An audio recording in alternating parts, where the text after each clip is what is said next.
well-being state. Of course, there come several emotions along with it in different intensities. So you could experience very intense fear or anger or rage. But there are also very subtle ones, like boredom or irritation. On the well-being side, you could have amazing experiences like feeling one with everything, feeling total peace,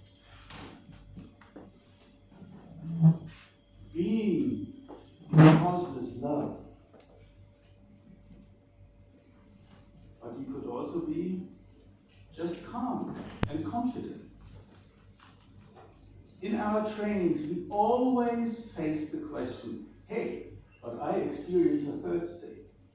I often feel neutral. It's not quite right. Especially in the West, in the Western world, we are living in the mind. So the only emotions we are experiencing are the intense minds, because we are conditioned to suppress or ignore them in most of the cases. So all these subtler ones, we either ignore or we regard them as normal, and therefore we see them as neutral. But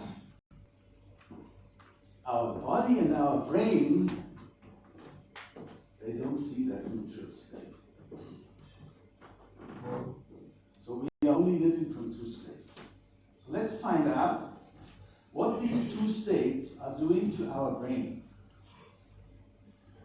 And for that, we need to look at this very simple model of the brain. So the red part is the reptilian brain.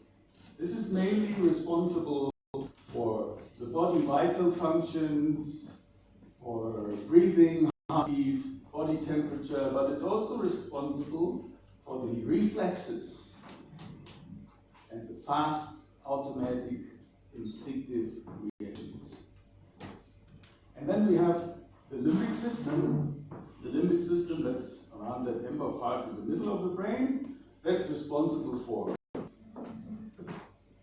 your motivation, learning, the memory, and it's very famous, especially the amygdala, for driving your emotions.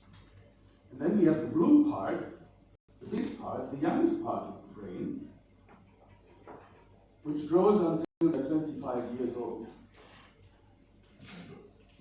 And this is responsible for the higher sensory perceptions, for movements, for language, and especially this blue part at the front, the prefrontal cortex.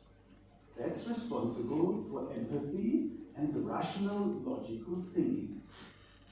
So let's look now what these two states are doing to our brain.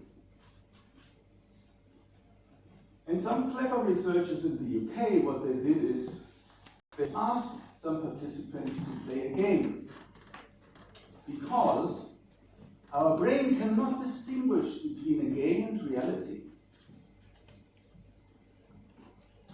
And when these participants have been fully engaged in finding the next best move to win the game, you can see that the red part, this red energy, is totally in the prefrontal cortex. That means they are having full access to their rational intelligence.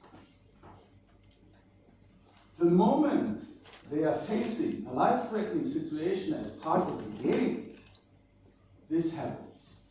The body and the brain immediately move into survival mode. The whole energy shifts from the prefrontal cortex to the reptilian brain, which is responsible for the fast, automatic, instinctive reactions. And that's great because our body is moving into survival state and is preparing for fight and flight. But let's put it into the business context. What does that mean? Every time when you are facing a new, unknown challenge, you are moving into uncertainty because you don't know how to handle it. That moment, your brain is moving exactly into that stress state. You're not having access to your full intelligence. You're driven on autopilot. And that means you're only repeating old solutions from the past. And that doesn't sound very clever in a world that is changing every day. So what I would like to take you away from this slide is, number one, your state is determining the quality of your life. If you are in stress, then well. This state is determining the quality of your decisions and actions. So now we understand the impact of this state on ourselves. Let's look into what are these states doing to others. And I would like to go into a short reflection, and if you're up for it, just please close your eyes. And remember a situation when you hurt someone. It doesn't matter if that was consciously or unconsciously. Just remember a situation when you hurt someone.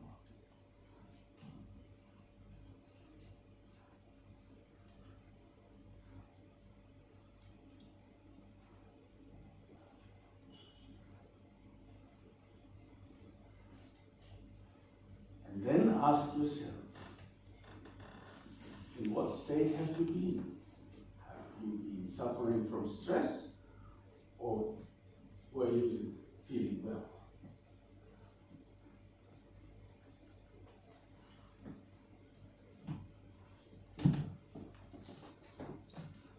And now please remember a second situation where someone else hurt you. And please reflect again. In what state was that person? Was the person feeling well? Or was the person suffering from some stress?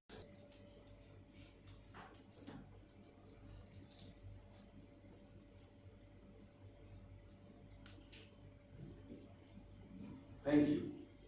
Please open your eyes. What did you discover? In which state have you been when you hurt someone? Stress. Yes, thank you. In what state has that other person been when that person hurt you? Stress. Thank you. It's very obvious, isn't it? The moment we are moving into a stress state, we are causing a lot of problems. Let's look at the condition of our world today. We have 110 armed conflicts. We have 700,000 suicides every year. We have 9 million people starving to death every year.